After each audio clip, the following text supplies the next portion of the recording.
What is the connection between the famous detective Sherlock Holmes and fairies? Here is the story behind it.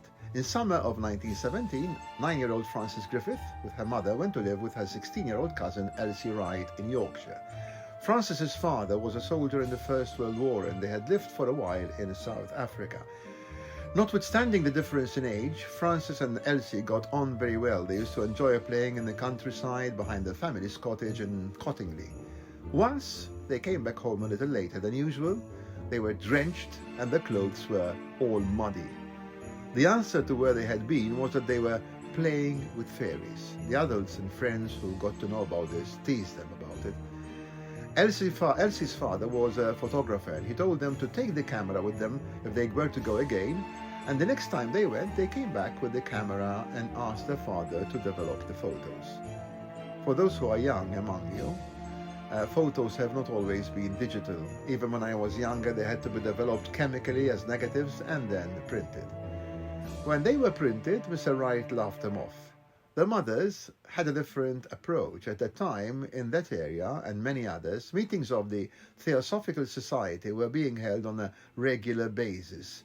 The Theosophical Society combined Christianity with a belief in spirit contact, angels, and other spirit entities. These groups were very popular at the time, mostly because of the number of deaths of young people during the wars. Mrs. Wright took the prints to show to the leader of their branch of the society, Edward Gardner. The pictures fascinated him, and he promised to investigate them further. He enlarged them and gave them to some experts in photography. One of these experts did not want to get involved, saying that the fairies looked more like fashion models from Paris. Another thought they looked too dramatic and contrived. Gardner asked permission from the family to use these photos in spiritualist publications and to display them in talks he was giving on spiritual entities. Sir Arthur Conan Doyle happened to be at one of these meetings. Doyle, besides being an unsuccessful surgeon, was the originator and author of the original books about Sherlock Holmes. He had become extremely popular, yet he wasn't happy. He was always striving to find something more sublime, more transcendental. He wanted to become more than just a hack.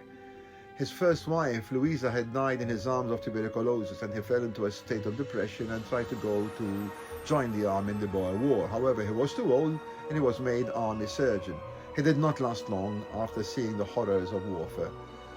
After more than a year, he remarried his secret lover for 9 years, Jean Leckie. Both of them took spiritualism very seriously, and Jean became a medium and a trance writer, jotting down, apparently and unconsciously, what the spirits were telling her.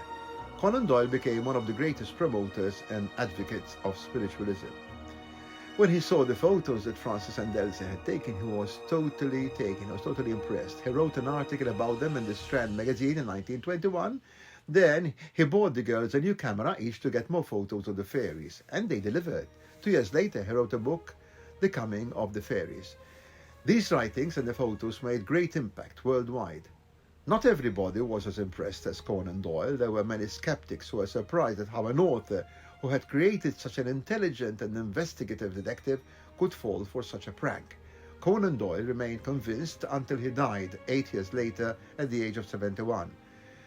One of the major harsh critics was another physician, John Hall Edwards, who complained that these unsubstantiated beliefs could cause mental problems. Hall Edwards had discovered that Elsie Wright worked with a photographer and must have had some knowledge on how to manipulate photos.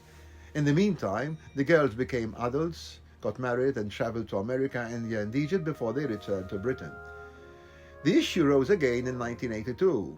A photographer, Geoffrey Crawley, was doing some research for an article on a journal of photography. He discovered and wrote about how the photos were manipulated and were the result of trickery. Strangely enough, he received a letter from one of the girls, Elsie, now over 80, admitting that those photos had started out as a prank. The girls had been teased about their claim of seeing fairies and had decided to show everybody that what they were saying was true. After the photos, many people, including Gardner, took them very seriously. The girls could not find a way of wriggling out of this conundrum, and they had to keep it going. It seems that Gardner also had his share in embellishing the photos. Elsie had traced pictures of nymphs from Princess Mary's gift book, added wings, cut them out, and propped them on the grass using long hatpins. They did not expect that they would cause such a worldwide sensation. Later on, the BBC filmed Elsie and Francis confessing to their hoax. When we look at the photos today, we realize how fake they are. The most obvious thing is the speed. Camera lens at the time had to be left open for a few seconds to give enough exposure to the chemical on the plate. In fact, the waterfall in the background looks blurred, but the wings of the fairies are static and are not fluttering at all. Nevertheless, in 1997, their adventure was released as a movie called Fairy Tale: A True Story. The greatest miracle, however, is how a person as clever and as educated as Sir Arthur Conan Doyle could be so gullible as to believe these photos to be genuine. This makes us realize two important things. No matter how intelligent and educated a person is, they are still not immune to credulity and to believing absolute nonsense. Besides, we find lies all around us. Children do lie too, even though they may look innocent. Many strange beliefs started out as lies and imagination initiated by children, as we'll see in later episodes.